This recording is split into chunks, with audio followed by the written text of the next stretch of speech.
Hi everyone, it's Tammy with Shabby Fabrics. I have a fun project for you today. This collection surrounding me is called Christmas Stitched. This is by Fig Tree and Company for Moda Fabrics.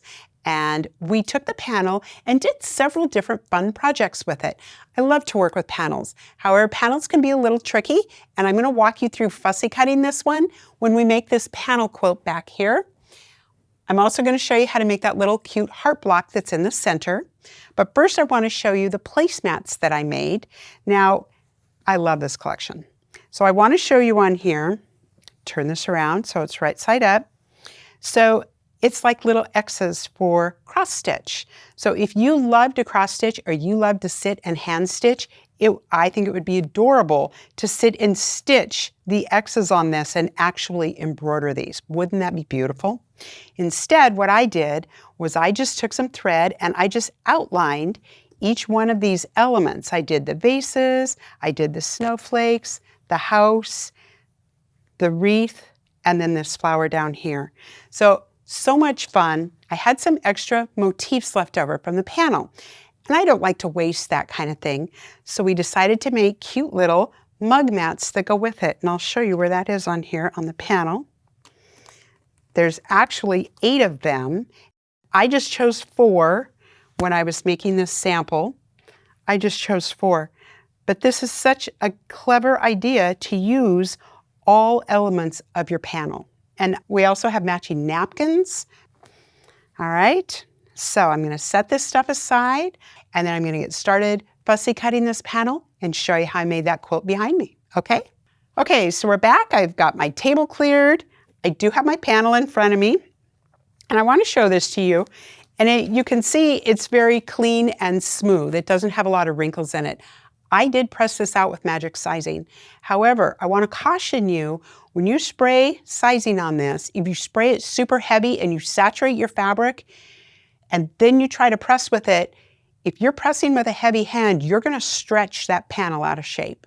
So when I use magic sizing, I mist it lightly on the reverse side, on the back of the fabric, and then I just set my iron on there and glide it back and forth. I don't use a heavy pressure when I'm trying to press out a panel because I don't want to distort it and I don't want to stretch it out. Okay, so let's look at this. I have got a Creative Grids spinning mat. I love this mat. We got these in just recently, and it's the only spinning mat I use right now. It's very easy to use. It's safe to use. When you put pressure on it, this thing, it does not move. It's very safe. And I love all of the markings on it. This goes all the way out to 14 inches. Today, I just need 9.5. That's what we're going to cut this block to. So I have with me a 9.5-inch square up fussy cut ruler by Creative Grids. My panel's trying to run away from me here. This ruler is one of my favorites. When I am squaring anything up or fussy cutting, I go for these rulers. They come in a variety of sizes. We have a 6.5, an 8.5, a 9.5. They come in different sizes. Let me show you how this works. All right, so when I place this ruler on this panel, I know this 1/4 inch seam allowance all the way around this ruler is a solid black line. I love that. It's so easy to line up where I'm going. You can see in the center, you have a bullseye. So if you're trying to fussy cut a flower in the center, you set this ruler right in the center and it just gives you all the lines just gradiate out all the way out to 9.5, all the way around. So I know I'm cutting it straight here. I'm cutting it straight across the bottom. I can see my little flower on the side, and I can kind of fussy this one way or the other to center this little flower. I'm going to center this, and I'm going to just barely cut the tip off of the handle on each one of these vases. I'm okay with that. I'm just going to sew through that on each side. But across the top, I have a perfect 1/4. That's where I want that. So we're going to take our rotary cutter. Here we go. I'm going to cut first all the way up like this. I'm going to rotate my mat. Now I'm holding pressure on my ruler because I knew my panel was going to do that. And I don't want my ruler to move, so I was holding pressure on my ruler when I did that. Okay, we're going to cut across the top. I'm going to rotate my mat again, and again I'm holding pressure on my ruler. You can see my ruler's not moving. Now everything's kind of coming with me, isn't it? Okay, we're going to cut this one. All right, and now I'm going to, one more time. Come on, panel, come with me here. I wanted to. There we go. And I'm going to cut across the bottom. There we go. Let's see what we got. Yep, I have a perfect square. This is the panel that I'm going to put. I would cut 4 of these to go right here in this quilt. All right, so let's put this aside. All right, so let's take a look at some of the other prints that are in this. Now, this print, so cute. This goes right here around my heart in the center of my block. So this is a directional print, and a lot of times with directional prints, if you try to cut the whole length of this fabric, if you're to cut from here to here, trying to make sure that all these little pieces are straight on could sometimes really be frightening. I know the feeling. Here's how I manage that. I turn my fabric to the side, and I'm going to cut lengthwise with the salvage. Almost every time with the salvage is going to give you a straighter, more perfect cut. I like a 2.5 by 12.5 inch ruler. I'm going to make my first cut, and I'm just going to line this up at the bottom of these little red dots here. You can see I'm just going to fussy this a little bit. So I'm going to line this up, and I want to show you. See how this is coming under the ruler? The fabric is kind of diving under the ruler. I'm just going to take my nail. I'm just going to pull that fabric just ever so slightly out of there. I want it to stay straight. And I'm going to make a cut. All right. Here we go. All right, let me check my pattern. I don't want to cut this wrong. This is a 2-inch rectangle, so that's why I have a 2 by 12.5. 2 inches, I'm going to turn it over, and I'm going to use the whole numbers on this side. That's with the white numbers here. If I needed 2.5, I would turn it over and use the 1/2 inch side, but I need a 2 inch, so I'm going to use this side. That way I can put this solid black line right on the edge of my fabric now. Just like that. And again, I can see how this fabric is diving ever so slightly that direction. I'm just going to move this over ever so slightly. And I'm going to cut my strip. Okay. Now you can see how even this cut and how straight, and I love that, how straight and even these are. I need 4 3.5 inch strips, and I think I'm going to have to cut a second strip to get that many. Let's do that. All right. And now I'm just going to stack my strips. I'm going to set these on a line, but again, I'm going to use my ruler to cut these. Like this. I'm going to turn my ruler sideways. Again, Creative Grids is so clever. I have a 1/2 inch on this end, and I have a 1 inch on this end, so I'm going to use my 1/2 inch side because I need a 3.5 inch rectangle. Let's move my stuff out of the way. There we go. 2 by 3.5. So I know that's a perfect 2 by 3.5 inch rectangle, and I need 4 of those. Just like that. All right. Okay, that's this one. All right, the next one I'm going to cut with you is this piece. So pretty. So again, you can see these are not wrinkled. I did use magic sizing when I cut all of these, or when I pressed them all with magic sizing. This is straight out of a kit. I did not cut yardage. I did not go find yardage. I actually opened a kit to cut this, all right? Because I think it's important that you see that what you get in your kit is more than enough fabric. You really do have, our kits are always cut with you in mind. We've always tested our kit cuts at Shabby Fabrics. All right, so now I need a length of fabric cut. So I'm going to use my big ruler. Let me set these aside so I don't lose them. All right, this is the 6.5 by 24.5 inch Creative Grids ruler. We use this one all the time. Now my cut on here, I'm going to show you the pattern that comes with your kit, is a 2-inch by 6.5 inch rectangle, but I need 20 of these. Well, I could cut a bunch of 2-inch strips and then try to stack them all together and then cut it at 6.5. Instead, I'm going to show you an easier way to do that. I'm going to straighten my edge like this. Okay. Now I'm going to use my ruler to measure 6.5 because my ruler is 6.5 inches. And I'm going to cut a 6.5 inch strip like this. Perfect. So I have a good 1, 2, 3.5. I have over 3 inches left over. I'm going to set this to the side.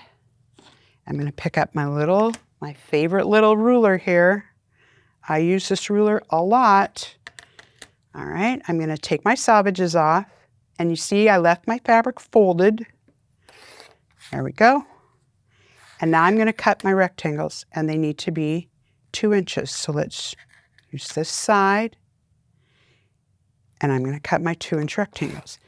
This, to me, is a much easier way to cut a 2 by 6.5 inch piece.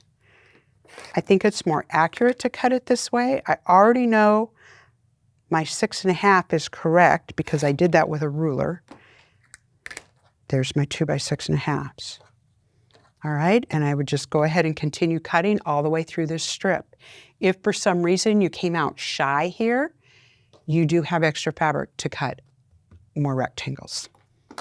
So that method really works. So I encourage you, next time you're looking at a pattern and you need to cut a bunch of pieces like that, instead of cutting a lot of narrow strips, cut one wide strip, turn the strip, and just start subcutting it the other direction. Saves you a lot of time and a lot of effort lining up all those little, I don't like cutting a bunch of little tiny strips and trying to stack them. Never seems to work out for me. They all kind of wiggle away from me. So let's go on now and let's look at the center of the block. I love this little heart block. This is what we're going to focus on. I've got some tips on how to make this go together easier, and it is to make a very flat and beautiful block. Let me show you how I did that. So the first thing I'm going to do is I'm going to start with my rectangles. And I have these little tiny 1 1/4 inch squares. And set this on here. I'm going to use a friction pen and a ruler.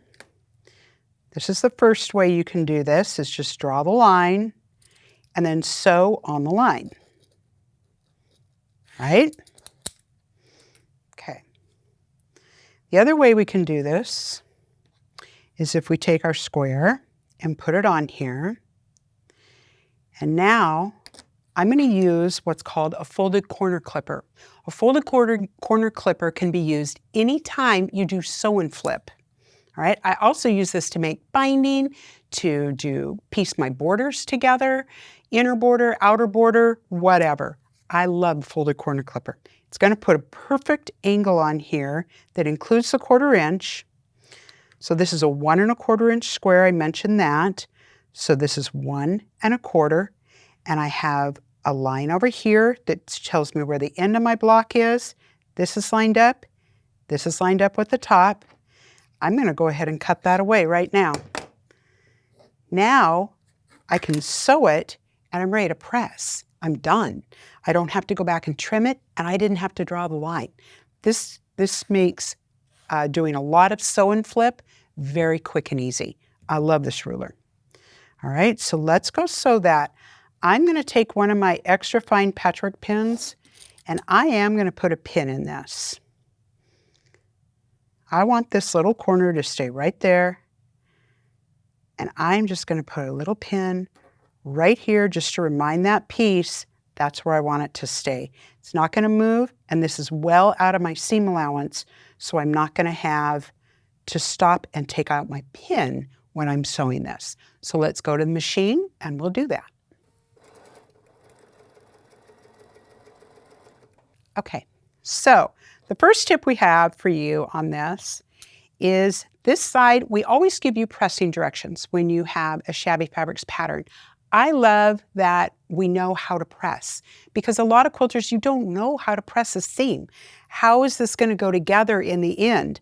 Well, that's our job to figure that out for you, and that's what we have done. This piece, we're going to press this to the red. And I know that seems unconventional, but I will show you why when we get to putting this together. You'll see how this comes together. Today I've got my Panasonic iron. I love this iron. It's easy to use. It's a rechargeable. It's got a very sharp tip on it, and it does get quite hot. So I have my red facing up, and I'm just going to fold it over, finger press this seam, and now I'm going to press it again. So you can see on the back, we're pressing to the red, okay? There we go. All right, so now I'm going to put the other one on, and I've already drawn the line, so I'm just going to use this. We'll just use that one. I'm going to sew on the line this time on this side. I'm going to be careful that that stays there. I don't want my seam allowance to flip on me. So we're going to put another pin in this, like this, just to hang on to that. Okay, so I'm just holding on to that seam allowance to make sure it stays where I want it to. I'm going to sew on the line, corner to corner.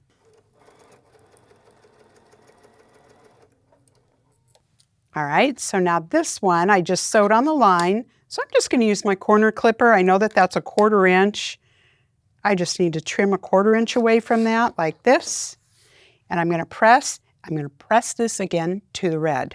All right, so let's turn it over, give that seam a good press so that it's set that seam. I'm just going to turn it over and press it to the red.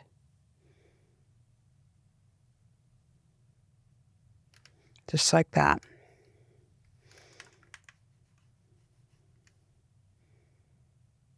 Okay. All right, so now we're going to add this seam here,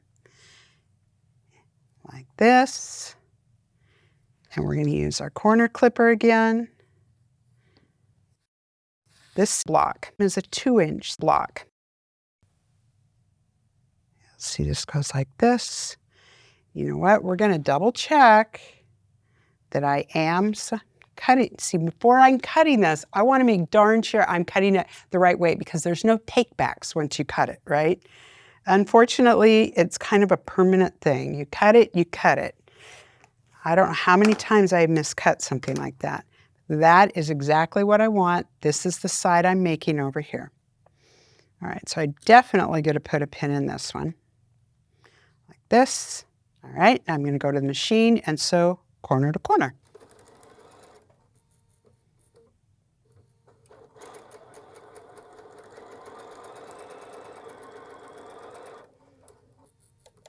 All right, so again, I'm going to press this one to the red. So I'm going to turn it over like this, press the red, and press like this. There we go. Sometimes we just have to convince it that's what we want it to do. All right, so I have the left side of my heart. So I've done the right side ahead of time, and I'm going to turn this over and let you see this one. I pressed everything to the green. All right, so now when I put the two together, these seams will now nest beautifully. I love a good nested seam. So this one's that way, this one's this way. I'm nesting these together until they lock, and I'm going to put a pin right here. I'm going to go on this side of that seam. So when my sewing machine comes along, this seam cannot move because that pin is there. I'm also going to nest these two seams nest in my bottom corner. This will make that perfect point. I'm locking these together, and we're going to pin those together like that. All right, so I'm going to go to the machine. I'm going to start here and sew all the way to the bottom.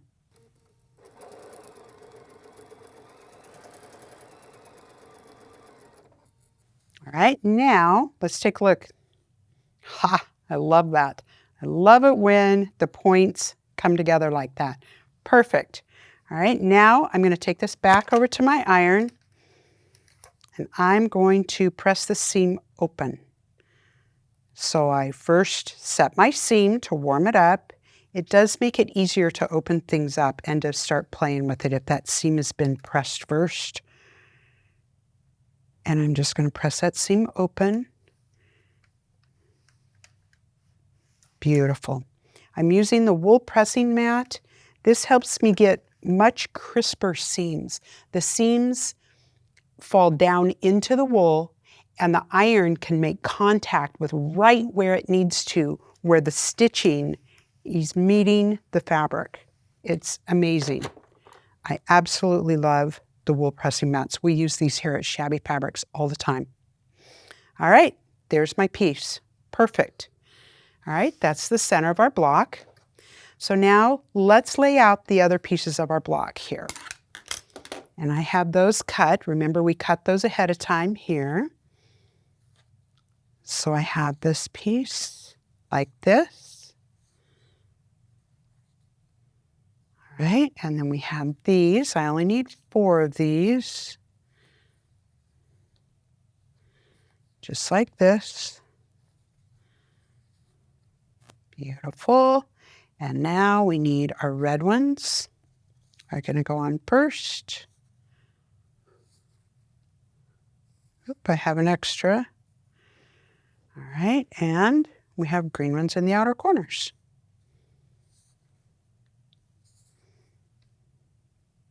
There we go. There's our block. So I'm going to go ahead and sew, and you can watch me. We'll speed this up, but I'm going to sew these together, these together, these together, and these together. I'm going to leave this center row, so I'm sewing these, and I'm sewing these, and then I'll sew these to the center, and then I'll come back and we'll assemble our block. All right, here we go.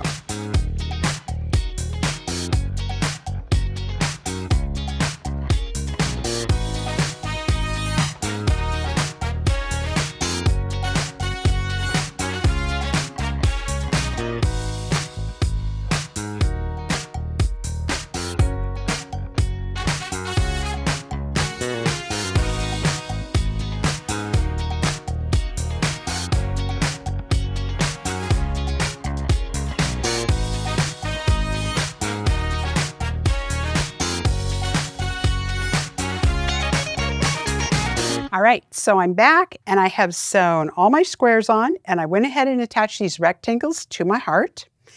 Now I'm ready to put these two together. So I have pressed these out and I have pressed these in. So now this will all nest together. Now you would think the way to put this together would be just like this, right? Let's turn it over. Let me explain why.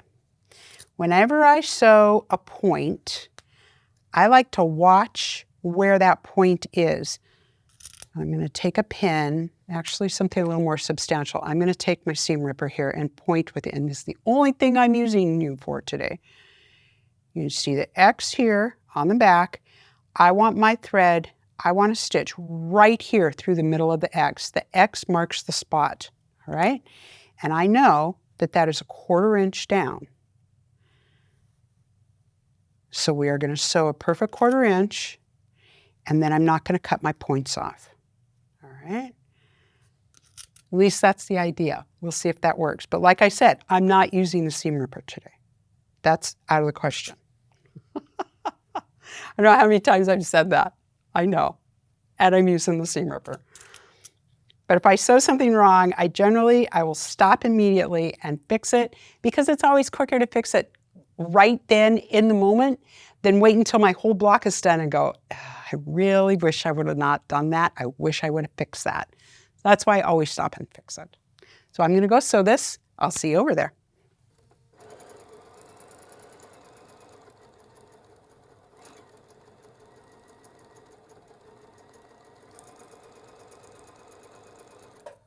All right, we got a lot of pins here. Let me get these out. Take a look.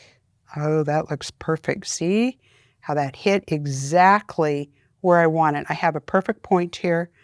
All my intersections look great. All right, so I'm going to go ahead and continue. I'll put this one on, and again, I'm going to flip it over so I have that point at the bottom is facing up.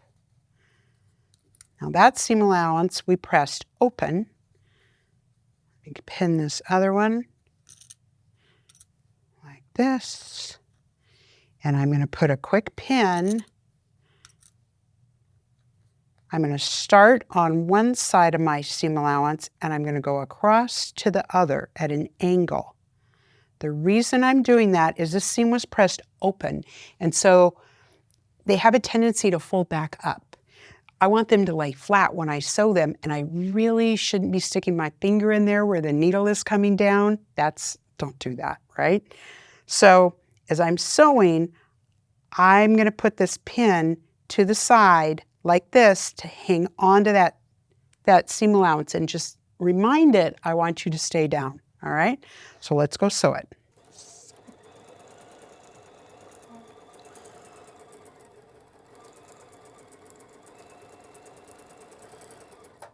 All right, that pin worked. It kept that seam allowance right where I want it. Okay, I'm going to glance at my pattern here, and I'm pressing out. So I'm pressing to the borders that I just added, pressing out like this. That looks great. Some little threads here. See, that point is perfect, just like what I wanted. I'm going to set my seam and press this up, just like that. How cute is that? I love that little heart in the middle. That is just cute. All right, now we're going to set, these two are going to go on, and then I'm going to put these two on, and we'll have our finished block. So I'll see you back in a minute. All right, here we are. Here is my finished block. It looks beautiful. I love the heart in the center. And I wanted to bring back out our panel.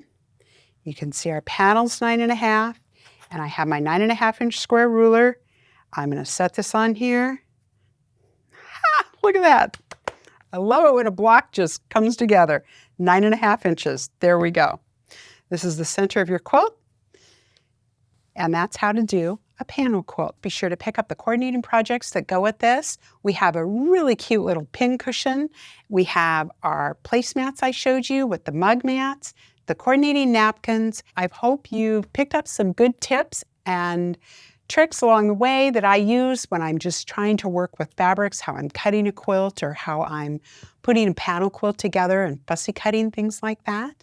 Thank you very much for joining me. I appreciate you. Please give me a thumbs up. And be sure to hit the bell, and that subscribes you to our YouTube channel if you're not already subscribed. That way when we release a video, you'll be the first to know when we have a new video out. And I will see you next time on a Shabby Fabrics video. All right, so here's my little heart block that we're gonna make, and we have some tips on making this.